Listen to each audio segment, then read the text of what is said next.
I could not stand filming in public. I already felt like a fishbowl, just my stature and everything else. And if someone stares at me or whatever else, it was because I had dwarfism. And then since that moment, now when someone does it, are you a fan or are you looking at me because I'm short? You know what I'm saying? And I always defer to you're looking at me because you've seen me on TV or you're a fan.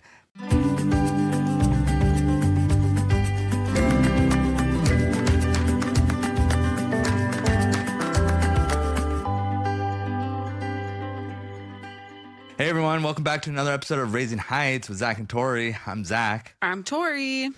And we're glad you're here. Hello. Hello. Welcome. If you haven't been here before, welcome. If you've been here before, welcome back. Yeah. It's a beautiful mid-March day in Pacific Northwest? Yeah, Pacific Northwest. I can't say Portland, Oregon anymore. I know. Southwest Washington. I still tell people, though, that we're from Portland, Oregon. Yeah, I do too. It's just confusing. easier. It is just easier. But then people kind of, they're like, oh, what part of Portland? And I'm like, oh, actually, I'm not anywhere near Yeah, Portland. then you have to explain you're in Vancouver, not Vancouver, BC. Oh, and actually, in Washington. I'm actually in a different state. Yeah, but when you think of Washington, you think of Seattle. It's not Seattle, blah, blah, blah. Blah, blah, blah. So, anyway. We're both wearing our merch today. Shout out. Okay, but sorry, you can't get this one. This one's a special one. But you can get that one. Oh, yeah, you can get that this one. Available on our website, Raising Heights. All right, so check out the good. Yeah, thank you. Check out the merch. The merch. Yeah, we got the link somewhere probably, right? Somewhere. Link is in our YouTube, and one of my girls on my management team, shout out, love her. She set me up on this whole thing on Instagram, so now it's all pretty. So now when you want Raising Heights merchandise on my Instagram, you can go, and it's a really cute little setup that she set me up with. I've got some designs in my back pocket that I just haven't had time. Have you been writing them down? Because some fans have been giving us great ideas. Oh, I have. Well, I got to get my ideas out of the way first, and then we'll. One person my brain said, can only take so many things at once. One person said you should do one where, do you know what I'm saying? And then on the do back. You know what I'm saying? Stop. Or you get what I'm saying. I haven't heard that one yet. Like, what do I always ask? Do you know what I'm saying? Or do you get it? Or whatever. Yeah, and then on the, you know what I'm saying? I forgot what I think it was a her, but her like, what the back of the sweatshirt says, but it was funny. Wait, that's so funny. Yeah, I got a good Well, and kick then out of it. I've seen a couple of like something to do with interrupting, because I interrupt you all the time, and people. Yeah. Wait, there's so many, but I have many. one for Peaks and Pits that I'm working on right now. So stay tuned. Love it. Yeah. All right, so check out the merch. Check out the merch. That wasn't a plug or anything. We do Peak and Pit. Peak and Pit, highlight and low light of our week. I have a lot of peaks this week. You have a lot of peaks. I have a lot of peaks. So I went to Kelsey Ballerini. She came here to Portland, and I'm going to be real with everyone. I did not know who she was. Like, I've heard her name, didn't know her stuff. You were surprised that it was a Moda Center concert. And it was a Moda Center concert. And one of my best friends, Monique, shout out to Monique, because she's probably listening. She was like, will you go to this concert with me? Her and I went to Taylor Swift together. And I was like, it's always a good time with her. Yeah, sure, whatever. Yeah. Like, don't really know her, but sure. And then it was kind of hard because she's younger, not a lot young. No, she's not even younger. I wouldn't even say that. But like, I don't relate totally to her story and what she's gone through. Like, apparently she's gone through a lot in like the media and whatever. And so I didn't totally relate to her music, but I was like, it's catchy, it's fun. I had one or two songs that I really liked. Went to her concert. I am obsessed with this girl now. She put on such a good show. Like, her vocals, I'm pretty sure all of it was live. I don't think there was any recorded content there. Fantastic. She's so talented. She was hilarious. She was so personable with the fans. You're a fan of Taylor Swift, though, right? I mean...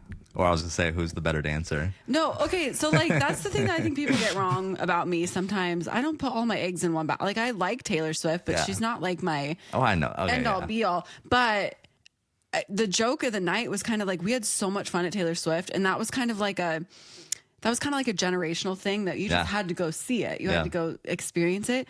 I think Kelsey put on a way better show. Interesting. I think I think that Taylor Swift is talented in like storytelling and, you know, lyrics. Whatever it is, like lyrics. I think that aspect of her is why she's so well known and talented. Kelsey is flat out, like her vocals were insane. Yeah.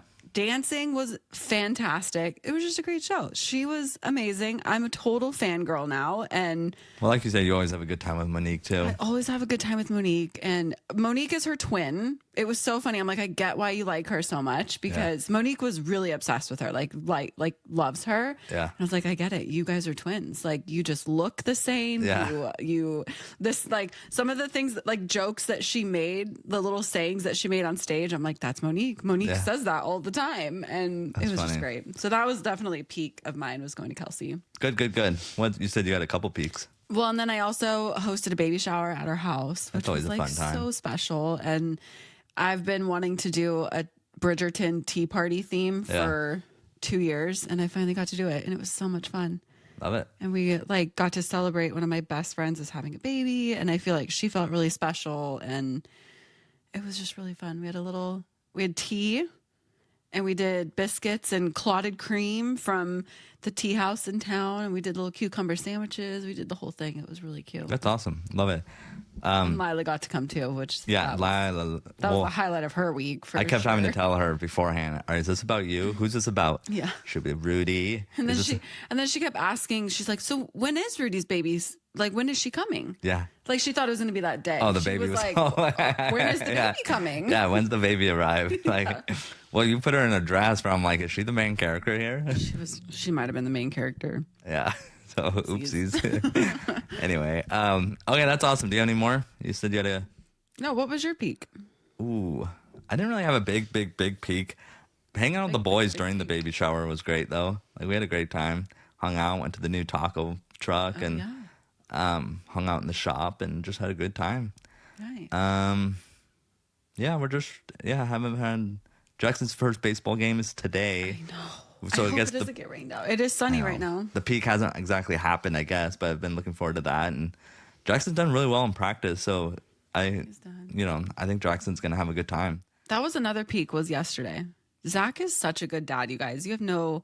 I know. I think you're being a little dramatic. I'm not. And I posted this video, and the internet agrees with me about how great of a dad you are. That's a really sad state of dads. Then I played catch with my kid. But you did more than that, though. Like, you were out there and you were hyping him up, and you were giving him all these pointers, and it was just guys. So I could not stand baseball. Like, that was always my sport. I said I don't like it.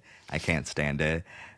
2 years later, Jackson does baseball 2 years ago, and now 2 years later, I'm in our backyard playing catch as a catcher. Jackson's practicing his pitching, okay, and giving baseball pointers to my 7-year-old.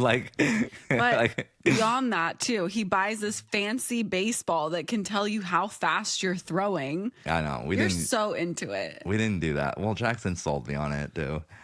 We didn't use that. Well, and then we took him to the batting cages, and we discovered, because we're new to baseball, like, we don't know what we're doing. And one of the coaches suggested he got a smaller bat. And so we went to the batting cages, and he missed every ball. And that was kind of hard. He was the second kid, and he went after the coach's kid, and the coach's kid hit almost every single ball. And then Jackson didn't hit a single one. And I was like, oh, crap. Like, this is bad. Like, he's going to be so upset. But then none of the other kids hit anything. Yeah, the coach's kid probably has been there before. He has older siblings. He's probably been there. But then the second round, somebody was like, try a smaller bat. And then he hit him. Yeah. And he was one of the only kids that hit it. And so then I told this story to Zach, and the next day they're out buying a new bat. Well, the one I did get him, I thought it was a little long and a little heavy. Yeah. I like the diameter, though, of it. And he wasn't with me. It was for Christmas. So, like, I was kind of guessing. Yeah.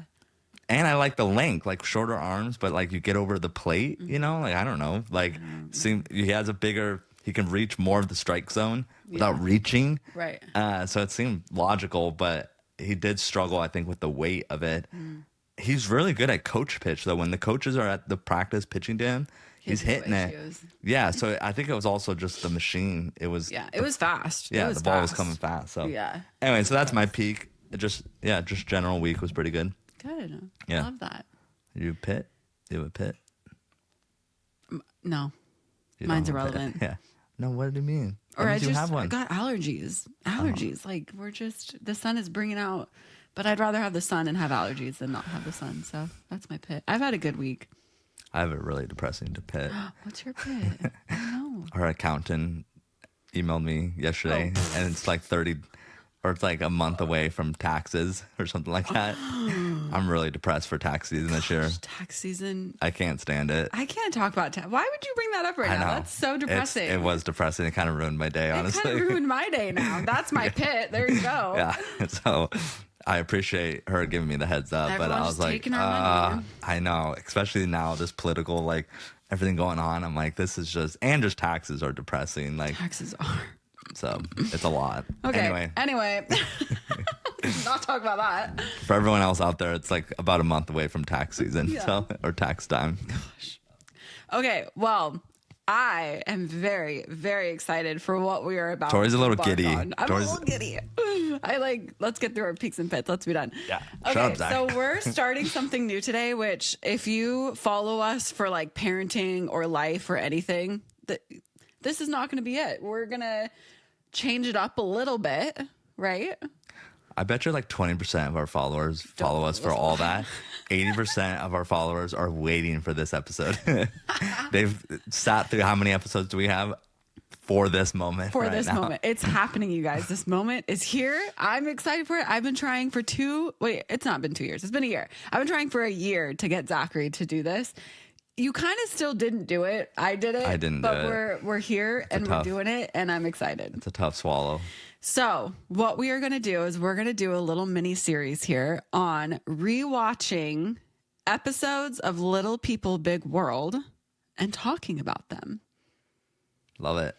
Do you love it? No, not really, but I watched like 2 minutes of it and I was like, I can't do this. He can't. But I showed him certain parts and I was like, you have to watch this. It's so sweet, or it's so great, or whatever. So Yeah. I have a list today. I'm the one who came with the list today. Usually it's If you. you're keeping score, like if you're a true fan, this technically in my mind is not our first episode. This is the first episode of whatever Little People Big World was, I think. Right. But like, I think we did other pilots Or I think this before was that. the first episode of Little People Big World. This is not the pilot of Little People Big World. I think there's a difference. And we did some other like show thing too before that. So I don't, this is not what I consider the first Right. episode. But I think it's a good thing that it's not because I think that the first episode that you remember is triggering and I think it involved a lot of people too that have no part of our life anymore. yeah. So that it wasn't a good anyway, we don't really have to get into it, but there were Anyways. certain things that happened in that episode that were not like it's not what the show was originally intended for. yeah, if you go to Disney Discovery. Discovery Plus, this is listed as the first episode. Yeah. So anyway, carry on. So I watched the first episode of Little People Big World. And before we jump into it too much, I feel like I just want to say this and you tell me what your thoughts are. I was watching the opener of your show and they show like bits and pieces of the farm and, you know, like bits and pieces of your parents and things like that. And honestly, it's where I want to live with the farm. Like it's where I want my mind to stay, Oh yeah. you know, because I feel like later on seasons, the farm and currently the farm is just it's not a good place for us. Like it's not a happy place for us anymore. But rewatching this episode, because I watched Little People Big World when it first came out. I'm from Southern Washington. And That was one of our, you cried in my car. We were driving away from the farm when I asked you that, and you admitted that you watched it before. I know. And you got really upset because you weren't sure what I was going to say. Yeah, you asked me if I was a fan before, and I remember feeling really uncomfortable about that question. Yeah. And I was really nervous to like admit that I had seen it because I didn't want it to feel like I was only there. Yeah. I mean, obviously I knew I was going to marry you. Like it all worked out, so it's fine. No. But my point though is watching that opener, that's where I like want to keep my mindset because it is like the first episode is such a like I don't know, you just see like your whole family and everyone is like united and the farm is so beautiful and the way that everyone talks about the farm is so positive and that's just where I want to keep my mind because it's just not a happy place anymore for me and that's sad. Oh, yeah. It could just correlate with us getting older. We're more aware of like drama around the family. True. Like for all we know, we could say the cameras brought that, or we could say maybe there was that stuff already. Yeah. But yeah, no, peak the 90s, like 97 to like 2000. I don't know. What was that year? It was like 12? it was like 2000. I feel like 2020, like 2019, 2018, or no. Sorry, 2012. It was like, oh yeah. You're right. or sorry, no, we graduated 2009. Gosh, Sorry, we've known each other a long time. I'm so sorry. Holy Go back. smokes. Like this was like 2004 because we were 14. That you were watching. Yeah. You were. I'm saying you were from 15 97 to in this 2014 was peak. Yeah. I talked about this last episode. Peak parenting was the 90s. Yeah. Peak farm was those years. Yeah. You know what I'm saying? We had the Cowboy Town in 97 or 98 or something like that. And then before the show started, that was memories of the farm and life were good. In my memory. I'm sure there's ups and downs. Right. But I have an overall good memory of those years. Yeah. So I think that was like my original, like my first thought when I turned on episode 1. I was just like, this is where I want to live. Like, I want to stay here. You know, I want to stay in this innocence, maybe, of the show. And like, so the first episode, I feel like they hit a lot of topics in the first episode. Let's jump into it. You got some notes here. So the opener, I thought the opener so nostalgic for myself. Like the music is very nostalgic just because that's like when I first met you. Yeah. You know, even when I was on the show, that's like when I first watched the show with my family that I was on, that song was there. And it like takes me back to this, like this place, you know? But then also Rocky, you guys have Rocky in the opener. Yeah. Rocky. Yeah. You actually have to talk about this, babe. Just be like, nope. The family dog was in the show. Like, dog. So cute, though. You guys were all walking, like the kids were all walking Rocky, and like, yeah. It was good. Okay, so in the opener, you guys go to Fred Meyer, and you're clothes shopping. Got it. So your mom took you and your brother, who is your twin, and you guys went clothes shopping. And my first thought on that was your high waters. What, my pants? Your pants. Yeah, I did not have good clothes back then. Who altered your clothes back then? Was it probably my mom or just whoever? Love you, baby. Yeah. So you were wearing these pair of sweats that are like 2 inches too short for you. That might have been me though too. Like I might have those might have been 5 years old too. You know, like so it wasn't all my mom. It's literally Jackson. But I was not like I did not have fit or tight clothes, you know, like which the kind style, of isn't the style of the 90s. like things were a little bit baggy. Like I remember baggy cargo pants. Cargo pants were a thing for a second there, you know. So the clothes were a little baggier. Right. I did not like shopping though. I didn't like filming in public. Okay, just a little inside baseball here. First episode out the gate. Yeah, filming in public. I could not stand filming in public. I already felt like a fishbowl, just my stature and everything else. And then this also like takes me back to the time of walking out in public, and if someone stares at me or whatever else, it was because I had dwarfism, you know what I'm saying, or I look different. Right. And then since that moment, now when someone does it, we've talked about this in the episode before of our podcast, now it's like, are you a fan or are you looking at me because I'm short, you know what I'm saying? And I always defer to, you're looking at me because you've seen me on TV or you're a fan. But you know, I don't know, just some thoughts there. But anyway, so I didn't like shopping. I also didn't like filming in public. So you did those first two things. Yeah, carry on. Yeah. I don't know. I felt like it did start off pretty depressing. Yeah. With you, like, because your mom is then talking about how you're still in the boys section while Jeremy kind of upgraded to the young adult. I'm still in the boys section. I'm wearing a youth. I'm wearing a youth large sweatshirt right now. Okay, so no, but that transition, shopping was a big part of teenage life, and you're going around. Went to Streets of Tannisborn with friends, and everyone's trying on things. There was very few things I could just try on it and walk out of the store with. You know, maybe a T-shirt or two, and I think that, like, there's obviously LPs and people with dwarfism that dress themselves very well, even at teenage, like they figure out ways and they find cute outfits or whatever else. But I like that turned me off of dressing nice and shopping early on, because it was like, what's the point of this? Right. You know, and there's a little bit of a mindset of, you know, I'm still short. Doesn't matter what I'm wearing. People are still gonna make fun of me. So like, might as well just wear what's comfortable kind of attitude, which I'm not saying that was the best attitude for sure, you know, because later on, as you get a little older and more confident with yourself, I think I took a long time to get out of that, you know? So Right. it wasn't honestly till I met you. So, Well, I had to laugh because some of the shirts that you buy in this episode, Yeah. you still had when we met. That was Yeah. 6 years later. probably, yeah. 6 years later, you were still wearing this, and I remember being like, "So we're not going to wear this anymore. Yeah, what we're was gonna it? go Do you shopping." remember what it looked It was like? it was a black. It was a long sleeve black and white pinstripe button up.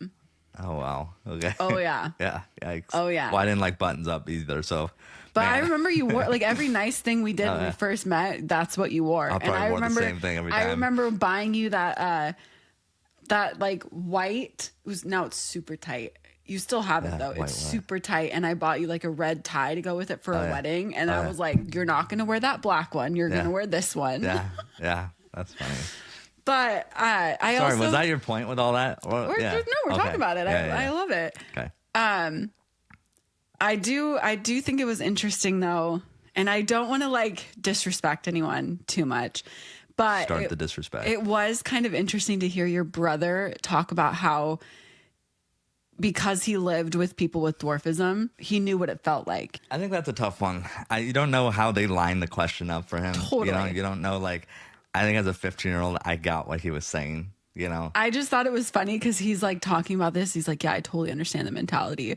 And he said, "I totally understand what it's like to have dwarfism." And then you go, "He doesn't know what it means to have the I mentality." said that in the episode. You said it. Okay, that's funny. You said it because I think that's an interesting. I think that was an interesting thing to like have because I have a husband who has dwarfism and 3 kids who have dwarfism, and I would not say I understand anything about Yeah. what it's like to have dwarfism. Like that mentality for me, I don't know what that means, and I don't know what that looks like and feels like in everyday life. Totally. And so I thought you being 15 years old voicing that, I thought was very perceptive. Like, Yeah, and that's the thing with the show rewatching it. Like, you don't know how producers lined up questions or like, or honestly, we were teenagers. We knew what they were looking for. We answered the question so we could be done with this. You know what I'm saying? Yeah. And we didn't really have a long term. And like, I think so. In that incident, I would say they were kind of using like a prop because a lot of Yeah. people thought that like, oh, I know what they feel like. I know this. I know that. You know what I'm saying? And so which I think any 15-year-old would say that. yes, too. but I'm saying like average heights watching the show at the time were like, what's the difference here? You know, like and then my response to that, I'm just speculating. I didn't watch the episode, but then my response is like that. There's more than just like there's a mindset that comes with profound shortness Yeah. that never changes. You know what I'm saying? Right. Like in fact, we just get shorter and shorter as time goes on. Yeah. You know, we don't get shorter and shorter. No, like, no, no, But but like the people height get, difference people get gets- taller and taller. Yeah, you know, yeah, we yeah. stayed the same. So yeah, I don't know. I guess my point though is I just thought that, and you're right, a producer could have fed you that line, but hearing a 15-year-old have that perception, I thought was profound. I was like, and I feel like you still say stuff like that all the time, so I wouldn't be surprised if you came up with it on your own. I probably did come up. Any 15-year-old would be like, I know what he's going through. Like, I Yeah. live with him. But Yeah. any 15-year-old would say that. Yeah. But I think that you just knowing the difference between like, you know, actually knowing like you don't understand the mentality. I don't think I just thought that was a very Yeah. profound way to put it. You know, like, you know what it's like to have fun and like stand on your knees and say, oh, this is what I look at all day long. Oh, but yeah. you don't understand. You don't have the option then just to stand back up Yeah. and re-engage in normal life. Yeah. And I always say like there's stratospheres, you know, like there's social spheres. Like, so like there's a lot of things with people with profound shortness, dwarfism, whatever else. You know, the physical side, the mental side, the social side, like socially in a group, like everyone's kind of on the same up here in this stratosphere, and there's different tension, there's different feelings. You see, you're looking at Eye to someone in eye the contact. eyes and like just the banter or whatever. And then when someone's so short, like you miss out on a lot of that, and you find yourself looking at the social interaction. You don't feel like you're a part of it. You hear the words and you're responding to the conversation, but there's something missing there in the social aspect. Yeah. So like teenagers standing around just chatting when everyone has to like profoundly change their eye contact to include you or see you. You know what I'm saying? You're out of the You mess with the flow. yeah, you're out of the flow and the tone of the. I always stand on things. I would stand on chairs or whatever. So I was kind of like in. And then when I was up there, I'm like, there is a difference here. Yeah. So like people can say, no, that's not true, blah, blah, blah. No, because then when I did engage at the right level, you know what I'm saying? There is a difference here, you know? So totally. Anyway. That was only my first point. So, okay, here we go. We're moving on to the next one. 27 minutes in. I know. Yikes. Wow. Okay, so I thought that the first episode they did a really good job, especially your dad, introducing the different types of dwarfism and how there's so many different types of dwarfism. And I think it was kind of cool to see the perspective of how your dad spent all this time in the hospital. Yeah. And then he built this farm for you guys. And your mom talked about one of her fears when she had you guys was that you guys would be taken away from her. Yeah. And to me, that stood out a lot because I look at Amy and I think that she's one of the best moms I've come in contact with. Like, she just loves you guys and she's poured her whole life into who you are and what you guys are all about. And to hear her say that was kind of like heartbreaking, to be honest. I think it's just wild. That was back in 1990, 1989, you know? Mm-hmm. But then her childhood, you know, and then that's really close to like the 40s, 50s, 60s. And, you know, like for her to have that mindset, you know, she developed that mindset before having kids, I would imagine.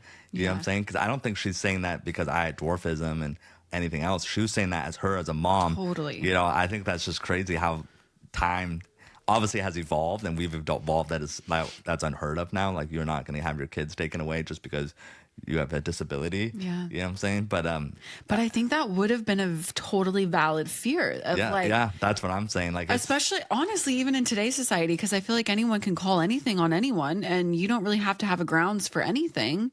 And I could see where she would be nervous to be looked at differently. Like, I have dwarfism, so I'm incapable of taking care of my children.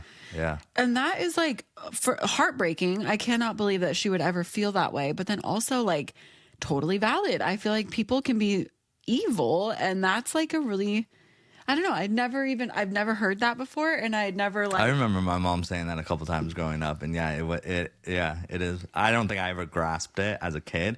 And even just as a dad, like for me, like, no, like that would never happen, you know? But like, yeah, that was a true fear that she had. That's like so crazy. Because I think that when you choose to put yourself out there the way that your parents did, and like with that fear, which maybe that was kind of her reasoning, was like, I'm going to put this out there to show the world how great of a mom I am. Well, I don't think she was totally down with doing the show in the beginning too. So like, it wasn't until later on. So I think she also like, I'm going to get this out there pretty quick here. Yeah. As, you know. Because she is like, I just look at your mom and I like still call her for parenting stuff. Like, because she can relate to my kids better than I can. You know, there's things that like, I don't know what Lila's going to go through. And you also won't know what Lila's going to go through, but Amy will. Like, so I look at her and I'm like, you're the best grandma, mom. Like, that was your zone. That was her zone. That was you. Okay, so your dad used to go to schools and talked a lot about dwarfism. So he went and like, and he spoke to a lot of middle schools, and things like that about dwarfism. And the M word came up multiple times in the first episode. Yeah, which I thought was interesting. I think the first episode, like just based on what you're saying and the clips that I overheard while you were watching it, like it was very dwarf centered. Like, it was, they were like, educating. Get it out. Yeah. Well, educating. You've talked about this, but like the show was educating people on dwarfism and life and all that stuff. And then later on, it became more of a reality TV relationship show drama. And that's why I think it's like, it was so good in the beginning, because it was like people had never seen the inside of a family who had dwarfism. Like, they had never seen that before. Yeah, you're still coming from a mindset. Maybe we're like, is everything short? Normal? Yeah, is everything short? And we're like, what do they do? Like, you know, there's a curiosity behind it, you know? Yeah, it was. I did cringe a little bit because I think that I have my own conviction, and I don't have dwarfism. And so, like, my thoughts are irrelevant on this topic, but I do have my own conviction on how I talk about you and our kids and my in-laws. Like I do talk about, like I'm convicted to say like people with dwarfism instead of dwarves.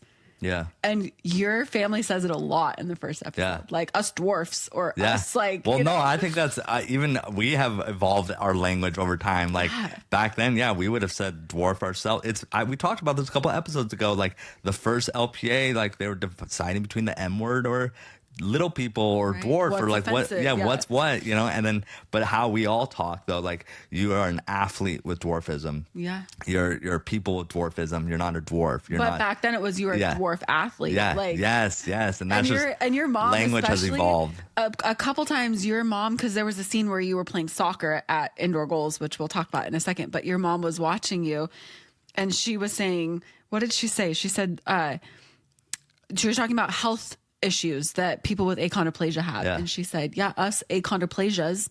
Yeah. And I was like, oh, yeah. Like I cringed. I was like, oh, wait a minute. Yeah. You know, like you're not supposed to say that anymore. But she has she has this diagnosis. Yeah. She could say whatever she wants. But me as an average type person, I was like, wait, hold on. Like, haven't we been taught, you know? Yeah. So we've evolved. Like, so that was kind of funny to watch back all those. Yeah. That's, all those instances. See, that's good. See, that's my whole argument though. Like if you go back and watch that, like it's a little bit of history and like you can tell by our tone and how we speak and everything like that. You cannot start a reality show. Granted, reality, there's a lot of things here, but bear with me. You cannot do a show with people with dwarfism and start how we did, I think, because a lot of people would be like, all right, I think a lot of people now would say there's fewer people. The people that found that to be a curiosity or like mind-blowing, you know? Right.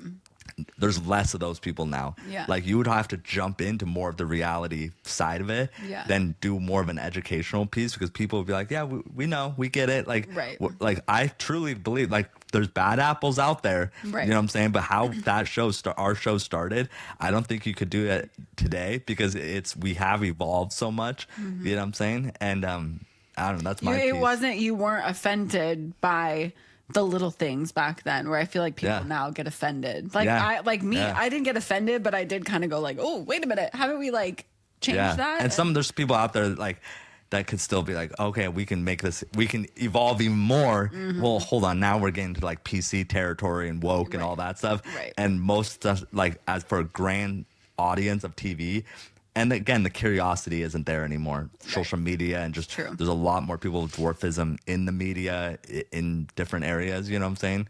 So yeah. Right. And the internet's blown up since then too. Like, did we even have the internet back then? It was the dial-up. It was like you had to wait 7 minutes. That whole thing. You had talked about Honey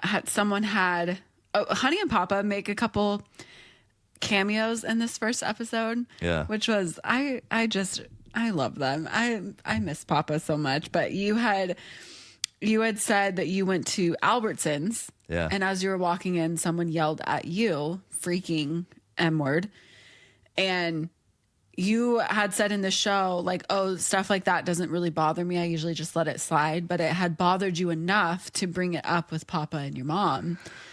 Again, we don't know the behind the scenes, but it did seem like you were genuinely disrupted by it. But I did think that Papa's reaction to it was like... What did he say? What did he say? Oh, so you said that, he yelled, hey, freaking M word. And then Papa goes, well, you should have yelled back. You jealous? Yeah. And then he turns to you and he goes, there's just some real jerks in the world.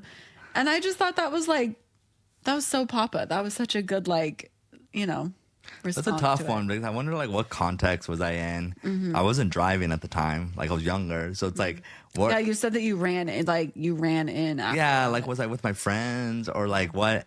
And again, I wonder, that's the thing with TV sometimes. I might have said an off comment about it, and then it all of a sudden became a scene. Right. You know what I'm saying? I don't mean like a scene, like a circus, a scene. It became, hey, get the cameras up, talk about it. And now as I'm talking about it, it's not actually that big of a deal. Right. Because that was my mindset back then. I don't know if the cameras were on. I know if the cameras were on, I would not have probably brought that up on my own. Mm-hmm. Cold turkey, right.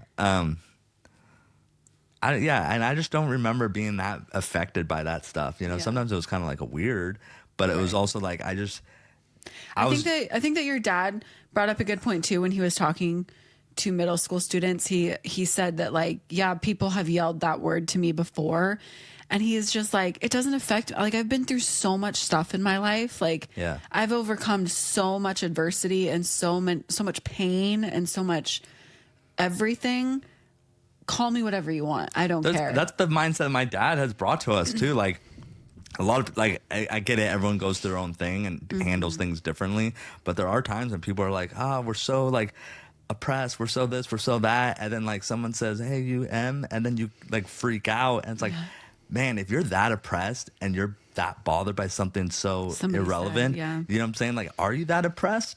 Because I feel like a truly oppressed person, if you go to these other countries, for example, with people with dwarfism, like, they're not caring about that.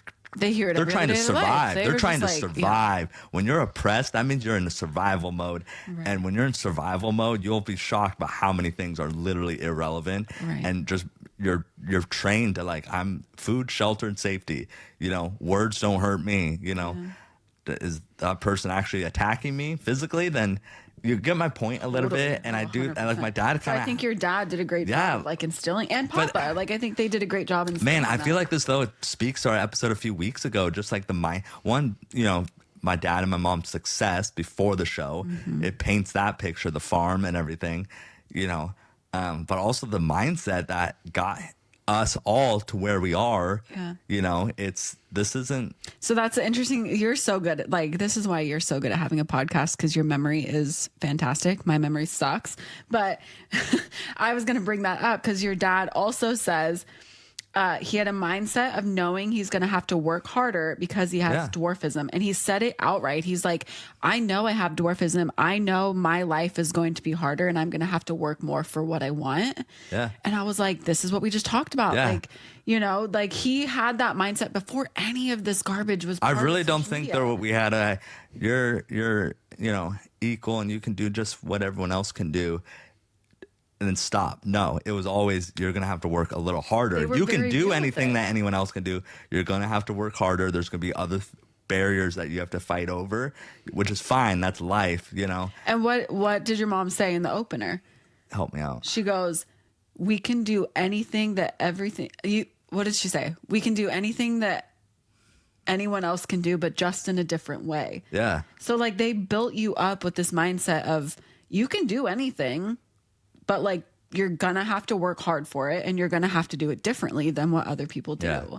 So I guess going back, though, updating it a little bit, I don't think we can't do anything we want to do. Yeah. You know what I'm saying? Like, we can't No, but I think what she meant was, like, yes, like, you go to the grocery store and you need something on the top shelf, you might have to climb up there and grab it. Yes. Like, you can do it. I'm just saying, for the people that are different. going to pick us apart there, like, I don't think we tell our kids, you can't, we talked about this a couple episodes ago, like, aren't rides you can do. It doesn't matter, you know, like, so.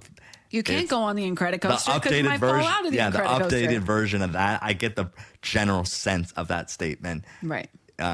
Yeah, like, you can reach the top shelf, you might just have to climb it. Yeah. You know, instead of just reaching it. I think that was really what they were pushing. Yeah. Though. I think that, you know, again, we touched on this in prior episodes about how I wouldn't want our kids, and I don't think your parents ever look back on their, like, they got something because of their dwarfism. Like, no, they worked hard and they accomplished things because they did it in a different way. Yeah.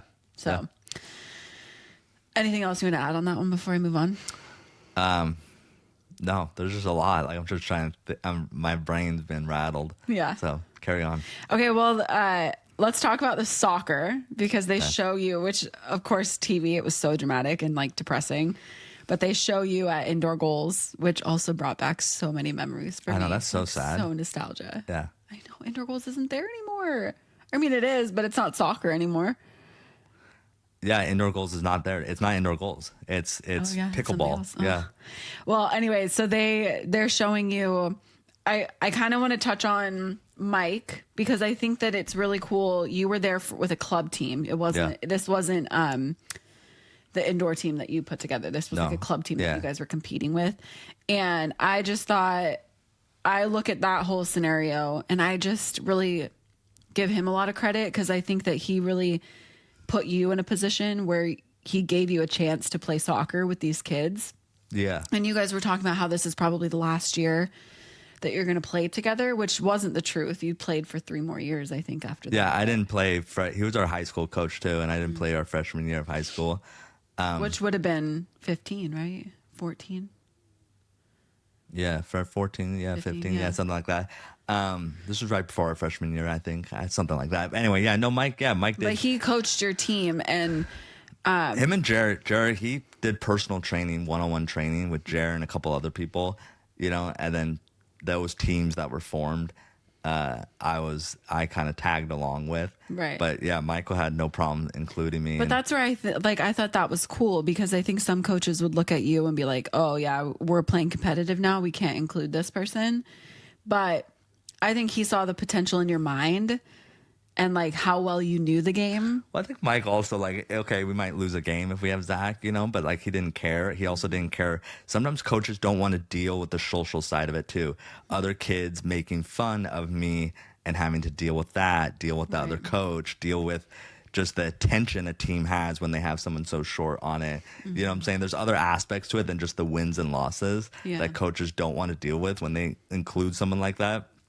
And not to say we lost games because of me, you know what I'm saying? But like hey, Zach's a decent player and all that other stuff I brush off.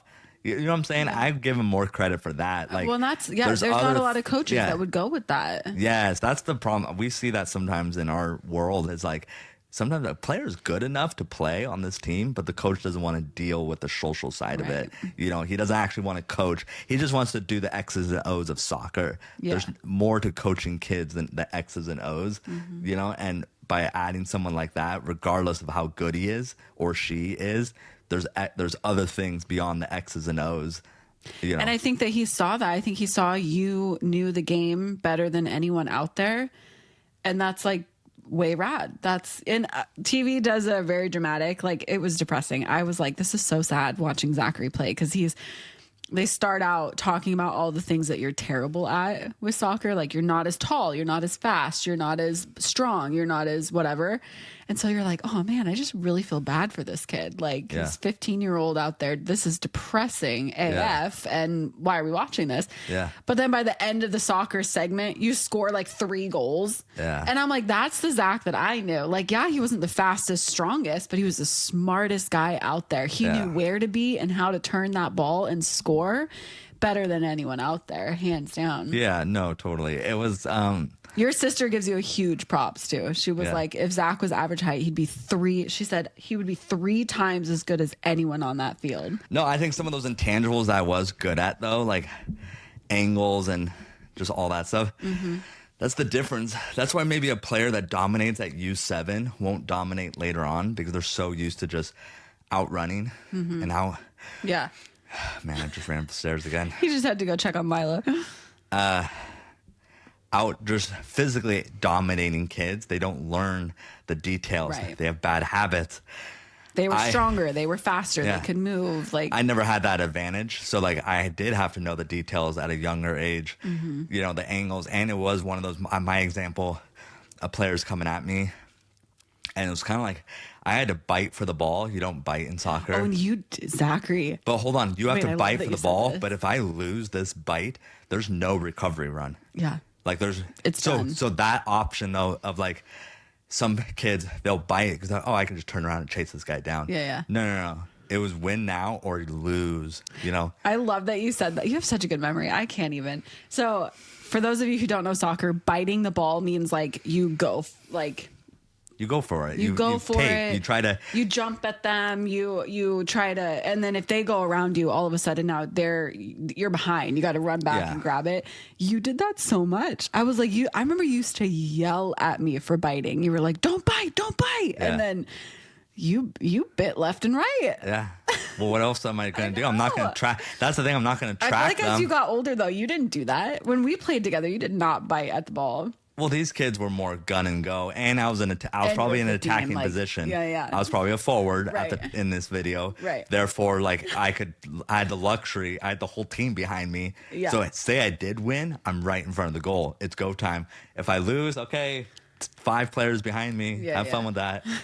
So also biting in different parts of the field. So good. You can't bite as a defender, but you can probably get away with more, as a forward. So good. Okay, well, I'm going to end it on something very profound. This is my last takeaway because it's only a 20-minute episode, which is like wild that they were only 20 minutes long. But well, it's probably a 30-minute TV slot, 7 to 7:30, and then and then you got 2. You got a couple of commercials in there. Yeah. Okay, well, at the very end, you must have been asked if you had the option to be born average height or with dwarfism, what would you choose? And you said if you had the choice to be small or tall, you'd keep it the same. And I was like, that's really profound. I thought that was like, even as a 15-year-old, I think you recognized that being different was okay. And you said that, I want to show people that having dwarfism is still normal, is what you said. And I don't know, I just thought that was great.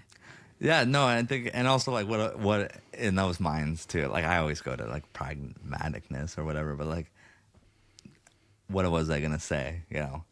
I wish I was tall. Okay, do you feel that way now? Like, 100%. I feel that I would choose my life over being average height for sure. Now that I'm older, I'm saying as a 15, 14-year-old, whatever I was. Yeah. I was probably answering it like, of course I'm going to say I'd rather be me. Like one, that's the better answer. That's the cuter answer. Did you ever have moments that you wished or you prayed that you were taller? Oh, for sure. It was why am I like this and what happened and why can't I do this and how much you were isolated. That's why I tell you of like with our kids, like they're going to go through some I hear it all the time with parents and with dwarf kids. That's why like sometimes this mindset that we parent our dwarf kids with, like I'm like kids with dwarfism. It can be a dark path, you know what I'm saying? Of like just regret and why me, a why me mentality. And again, I say this, like I say things, but the feeling is not there. I use stupid examples, but like it is, what was your insecurity as a kid? Yeah. Acne or something? Your acne went away. You know what I'm saying? Well, it didn't, but whatever it was, you're like it. Right. There's things that you can do. You know what I'm saying? Like our insecurities, I can go to the store today and relive my high school insecurities. Yeah. Or teenage insecurities. You know what I'm saying? Like I obviously am older, but like they're still there. We never grew out of them. Right. You know what I'm saying? Like you have to really deal with some stuff there. And when sometimes the parenting I see, it's like, are you preparing your kid for that? Yeah. Like it's not it's a mental fight, like, or are you just going to bubble wrap them for the rest of their time? And then when they're, again, it's fine, bubble wrap them. There's consequences for any parenting decision, even our parenting decisions. Yeah. There'll be something. Yeah. There's some repercussion, Yeah. Bubble wrap them. Well, once they're 24, they don't want to be bubble wrapped anymore, but they haven't learned how to be human, and deal with it. And they look like a child and they act like a child because they've been bubble wrapped for 20 years, So, which is fine, but, which parenting, will be the best long term. Yeah. That was super interesting going through the episode. Hold on, before you end it, hold on to that thought because I want to hear it. But I do just want to say, like, hearing you say that as a 15-year-old, whether you meant it or not, whether somebody prompted you or not, I do still look at it because I will still, like, people will have asked me, like, do you ever wonder what it would be like being married to an average height person or having kids who are average height? And I still really look at it as like, God calls you to do certain things, and I wouldn't change you and I wouldn't change our 3 kids for anything. Cause I just think the purpose that you guys are going to serve and that I am going to serve by loving is so much bigger than anything I am. Like it's so much bigger than anything that you guys are, like we get this opportunity to like show people how to love and how to love differently. And I think that's so important. And I truly feel what God calls me to do. And that's what I'm going to do. No, you know? I love that. It's tough for a teenager to burden that though. I think Or our kids, like it's what do they say? Like our kids are not the light. It's not our kids' responsibility to be a light. However, it is our responsibility as a parent to lead them to the light and to show them the light and to talk about the light. 100%. But there's also a burden though too. Like when as a kid, I was either managing fans as I got a little older, but fan emotions, and like they expected a lot out of me, you know what I'm saying? Or I was managing that of like, Zach, you're gonna change the world. That's a burden though. Yeah. Like there's a lot of people. That's true. Do you get what I'm saying though too? Like, yes, you probably will change some lives, but to tell a child that, you know what I'm saying? Especially a teenager one that just wants to like hide away and be with everyone, his friends or whatever. Normal, Do you get my point though? Like there's also like, I know it's like nice and cuddly and sweet to hear as adults, you know, to tell a child that and put that burden on them. Like, hey, well, do you want to make you feel better? Maybe make us all feel better.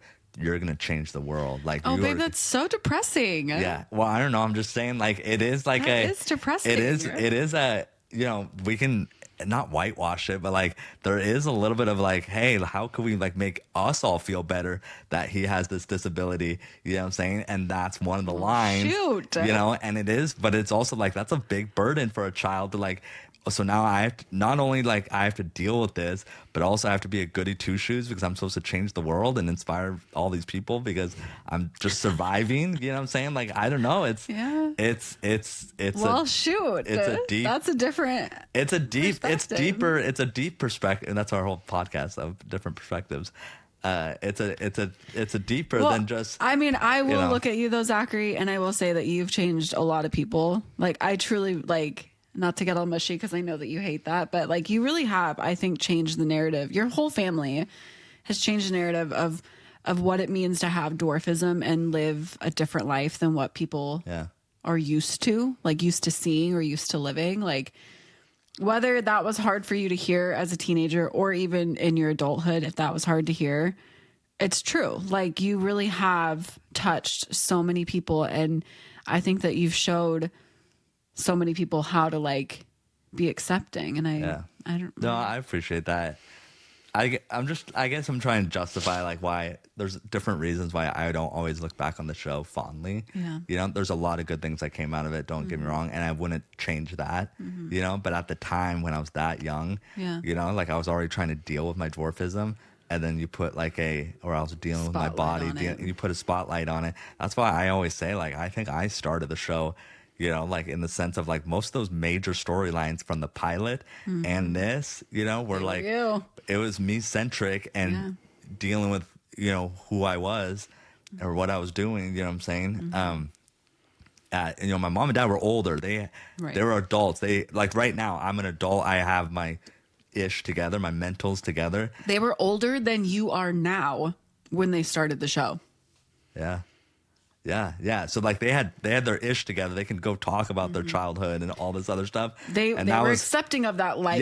Being that beacon. I was. You know, again, it's all good. Everything's good.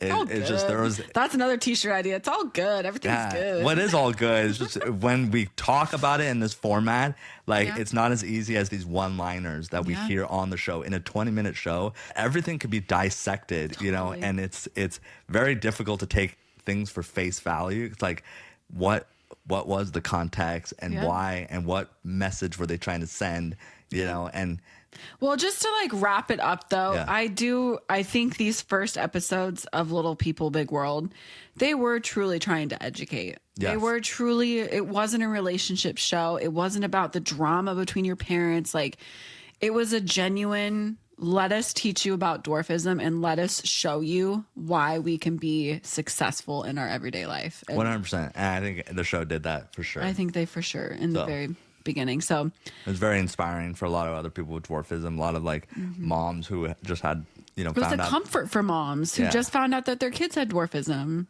Yeah, they found out you know, I still have the story. I go back to the mom is like breastfeeding 2 a.m, her dwarf child, and she's like, what the heck just She happened? comes across TLC. And then it's like next thing you know, she's up until 6 a.m. binge watching. Like everything's gonna be We've okay. heard this story multiple so times. the emotional turmoil, not turmoil, but the emotional experience of already breastfeeding and now breastfeeding a child that you're like, dwarfism? What's and that? You've never heard about. Yeah, what's going on? And then and then looking at this and feeling the hope or whatever. Yeah.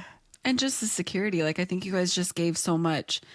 Like, I've heard that countless times about moms who have their average height moms who found your show when their child or their nephew or their neighbor had dwarfism, and they were like, hey, you're going to be okay. Like, you're going to be fine, you know? And I think including me playing soccer in that first episode too, I feel like would have helped some dads too. Like, and moms. You can look still, at your kid. They can still you can experience participate. the recreational sport scene with a kid with dwarfism. Yeah. You know. So anyway, so this is going to be a fun series. That was only episode 1. We're doing more. I say we do the first 5. So come back next week. We'll do episode 2. Can we pick them? Can we like pluck? If you're going to watch. But I think it'd be fun because now you guys go watch episode 2. I want to watch the one where Tori's brought in. Well, we'll do that one later. Guys, tell us. Hey, vote. No. We all want to watch where Tori's brought Zachary. in. No, we're going to watch episode 2. You guys watch it with us. Watch episode 2. Come back next week and we're going to talk about it. Watch episode 1. Yeah. So you have some homework. You have some back homework. You have to watch episode 1. Sorry, we didn't give you a heads up. Yeah. So listen to this podcast. Go watch episode 1. Then watch episode 2 and come back next week and we're going to talk about it. And maybe if there's some really good questions or follow-up questions about this one, we'll address those in the beginning of That's episode a good 2. Idea. Yeah. So. Oh, look at you. All right, so guys, thank you guys for being here. Thanks for hanging with us. Make sure you guys like and subscribe everywhere you listen to podcasts. Follow us on YouTube, Instagram, all the things. Check out the merch. You got a link in YouTube and on Instagram. Do your best. Forget the rest.